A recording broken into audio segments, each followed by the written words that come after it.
Hola, con esta clase vamos a concluir lo que tiene que ver con el primer módulo de turismo histórico cultural. Vamos a dar nuevamente un ejemplo de cómo se desarrolla en otros países el turismo histórico y lo vamos a comparar con la situación que tenemos en Paraguay. En esta clase nuevamente vamos a comparar una experiencia de turismo histórico cultural en Paraguay con experiencias a lo largo del mundo.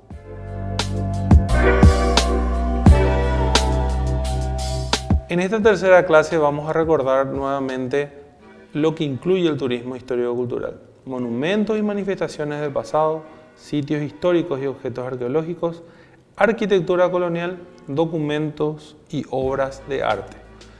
Recuerden que trabajamos sobre rutas y no sobre turismo local. Hoy les presento otro ejemplo como la clase anterior, específicamente sobre la Guerra del Chaco. La Guerra del Chaco, lejos de tener la complejidad de la Guerra de la Triple Alianza, fue una contienda que se inició para la conquista de un territorio que no era ocupado por ninguno de los países en litigio. Paraguay, 30 años antes de la Guerra del Chaco, solamente había ocupado escasamente lo que hoy conocemos como la ciudad de Villa Ayes y el fuerte Olimpo. Los bolivianos trataron de hacer una ocupación en Bahía Negra en el año 1886 que fue repelido por tropas paraguayas. Los conflictos más importantes comenzaron a suscitarse en el año 1879 cuando el presidente norteamericano Rutherford Hayes falló a favor del Paraguay con respecto al territorio en litigio con Argentina de lo que hoy conocemos como el departamento de Presidente Hayes. A partir de ahí, Bolivia comenzó a hacer reclamaciones con respecto a la presencia paraguaya en el Chaco. Durante décadas, varios intentos de arbitraje y de soluciones diplomáticas fracasaron.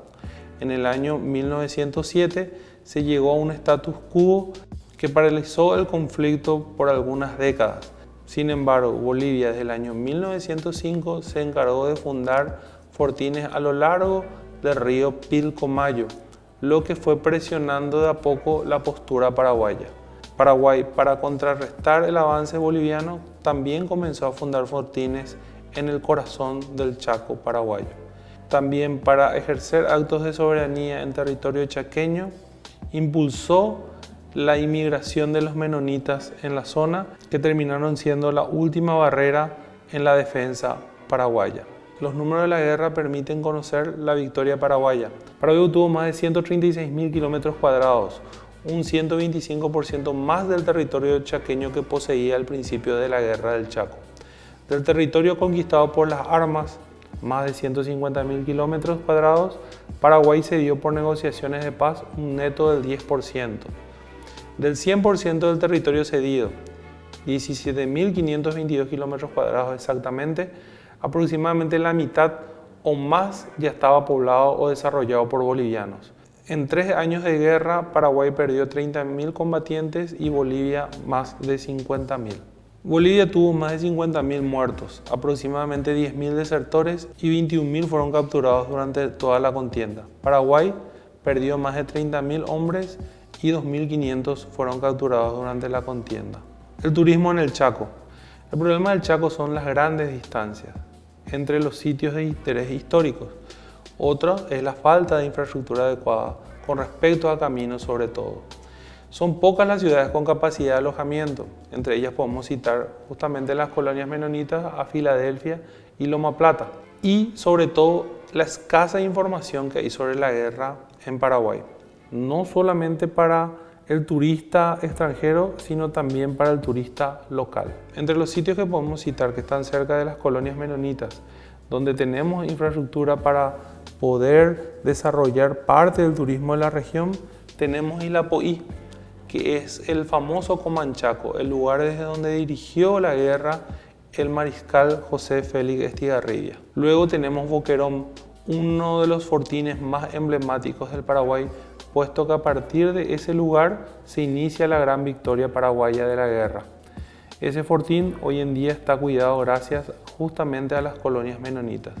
Cuenta con un museo y réplicas de lo que era toda la infraestructura del lugar, la comandancia, la enfermería, los lugares de alojamiento de los soldados e incluso el cementerio. En este lugar tenemos las famosas tucas o búnker que los paraguayos utilizaban cuando había ataques aéreos. En ese mismo lugar, una fundación norteamericana tiene una reserva ecológica donde cría animales en peligro de extinción. El otro lugar emblemático, pero muy alejado de estos tres lugares citados previamente, es el famoso Fortín Nanagua, donde se peleó la batalla más importante de la guerra el 4 de julio del año 1933. Hoy en día cuenta con infraestructura adecuada, puesto que fue refaccionado por el gobierno nacional y el apoyo de los empresarios de la zona hace aproximadamente 3 años atrás. Cuenta con un búnker que sirve como museo donde hay réplicas y armamentos de la guerra del Chaco. También en la zona se encuentra uno de los tanques inutilizados por los paraguayos en la gran batalla del 4 de julio, donde se puede ver aún trincheras y casquillos de balas. Como en la clase anterior, vamos nuevamente a ver ejemplos que tienen que ver con el mismo periodo histórico. Entre 1914 y 1918 se desarrolló la Primera Guerra Mundial, que enfrentó a gran parte de Europa en territorio francés. Dos de las batallas más grandes son la de Verdún y Somme.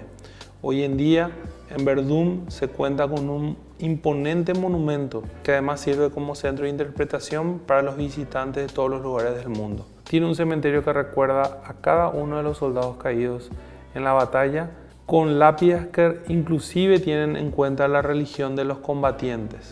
En un área de varios kilómetros que separa el monumento principal del centro de interpretación, en un bosque cercano se encuentran los vestigios tal y cual como quedaron luego de la batalla, donde uno puede encontrar balas de cañón, balas de fusil, casco de los combatientes y por supuesto un monumento imponente que recuerda a todos los franceses caídos en la contienda. Luego el Somme, un sitio de batalla donde el primer día perecieron más de 50.000 británicos, recuerda con un imponente monumento lo que ocurrió en ese lugar.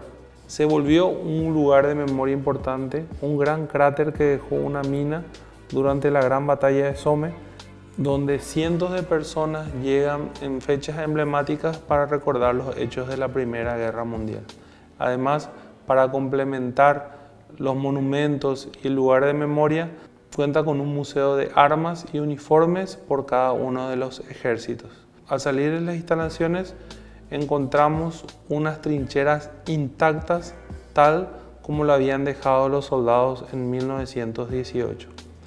Es importante recordar que para generar turismo con la memoria se deben utilizar herramientas actuales. Los franceses recordaron los 100 años de la Primera Guerra Mundial con ciclos de cines, lanzamientos de aplicaciones móviles, el desarrollo de 11 destinos turísticos y un tour del recuerdo que incluye sitios históricos y memoriales. Para culminar, en Paraguay tenemos la posibilidad de generar turismo a partir de rutas alternativas, como el necroturismo, que no solamente se circunscribe a la Recoleta de Asunción, sino que también puede ser desarrollada en ciudades antiguas como Concepción y Villarrica. La ruta franciscana, que incluye las imponentes iglesias cercanas a Asunción como Atigrá, Altos, Yaguarón. El Tapeabirú, el viejo camino utilizado por los guaraníes antes de la conquista española. Las revoluciones y guerras civiles, que Paraguay tuvo varias, principalmente la de 1904, 1911, 1922 y 1947. Para culminar, vamos a hablar brevemente de una experiencia mexicana que puede ayudar a Paraguay a desarrollar su turismo local. Los famosos pueblos mágicos. ¿Cómo crean los mexicanos sus pueblos mágicos? Primero, buscan la riqueza cultural e histórica del distrito. Segundo, consolidan la información histórica y patrimonial. Tercero, buscan la apropiación de esos sitios por parte de la comunidad, también de sus mitos y leyendas.